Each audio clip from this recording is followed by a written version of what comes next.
Hello, this is Father Len McMillan again, and this clip is for our 3rd through 5th graders. So parents, if you can explain this story to your kids. And it's a story of the fall of Adam and Eve. But to explain it, we have to go back to the Garden of Eden. Now, the Garden of Eden was actually on top of a mountain, the very top of the mountain. So it's perfect that we live here in Coeur d'Alene among the mountains, because that's how Eden was. And the very top of the mountain was the tree of life. And the tree of life, it actually comes down from heaven. God plants that one himself. And the tree of life had part of God's spirit in it. So if you wanted to have eternal life, it mattered what you ate. And all the other trees in the garden, they come up from the earth, from the ground, and they produce fruit that feeds your physical body. But the very center of the garden was a tree of life, and all life flows from the tree of life. All the waters, the 4 rivers of all life flow from the garden from the tree of life. And Adam and Eve were put, it's not the Garden of Eden, it's a garden in Eden. So there's Eden, and in the center of Eden was this garden. And Adam and Eve were actually to guard the garden and not allow evil inside. And they're to do work. But actually, the Hebrew word for the word work is actually worship work. So in the center was the tree of life. Now, what's interesting is that there's 2 trees. There's the tree of life. The other tree is the tree of the knowledge of good and evil. And in Eden, there's only one command. It was really easy, only one command. And the command was not to eat from the tree of good and evil. Basically, it means to do what God says is good. But the story of eating from the tree of good and evil is actually Adam and Eve choosing to make up their own morality. So they choose a different tree. That's going to be a major theme in the Bible, is trees. I'll get to that in a second. And when Adam and Eve choose the time of day is the breezy time of the day. And the breezy time of the day in the Middle East would have been between 3 and 4 o'clock. So I like that. So 3 o'clock is also the time Christ died. So at 3 o'clock, God comes, because he always walks with them at 3 o'clock. Walk is actually, doesn't mean actually physically walking. Walking means worship. So there's this worship at 3 o'clock. And God shows up and says, "Where are you?" Now, when it says where, it doesn't mean geographically. Where are they?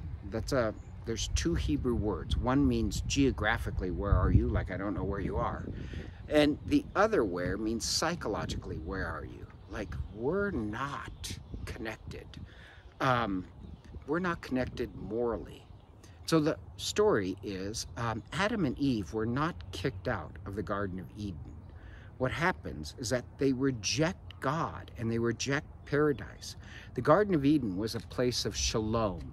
Shalom can be translated peace, but it means unity. That humanity was united together with each other, humanity was united with creation, and humanity was united with God. When they choose their own morality rather than God, they broke the unity. To live in paradise, you mean to be united with God and united with other people and even creation. So it's not like God kicked them out. It's that they kicked themselves out by breaking the unity, breaking shalom. And you see the effect immediately, because Adam and Eve immediately, they blame God, they blame the snake, they blame each other. They're not even united to creation anymore.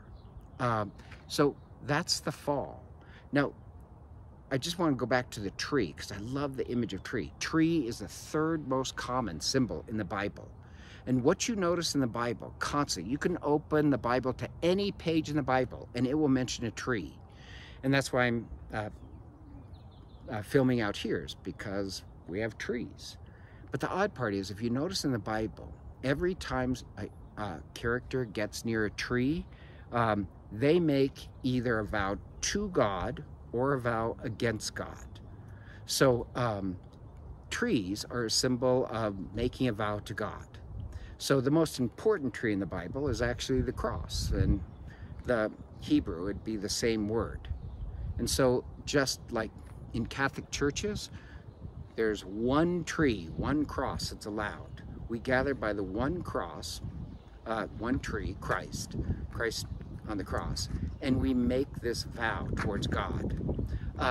The word for idol is in Hebrew, false tree. So the snake doesn't trick them into it, he convinces them. And the snake, of course, symbolizes Satan. And Satan doesn't force Adam and Eve to do anything. Satan can't force you to do anything. There's an old saying in Christianity, Satan has no hands. You have to agree. And so the theme of trees means you're either choosing God or not choosing God and Satan. So after they fall, it's kind of interesting. God sews them clothes, these liturgical garments to wear. He covers up their shame. It says they hid in the darkness because they're ashamed of themselves. God doesn't really punish them. The first thing he does is sew them clothes so they won't be ashamed. But then there's this prophecy, that prophecy of the child of the woman who will one day crush the snake, crush evil. But the snake will give the child a death blow. And so all through the rest of the Bible, you're noticing this theme of who could be the snake crusher? Who is going to crush evil?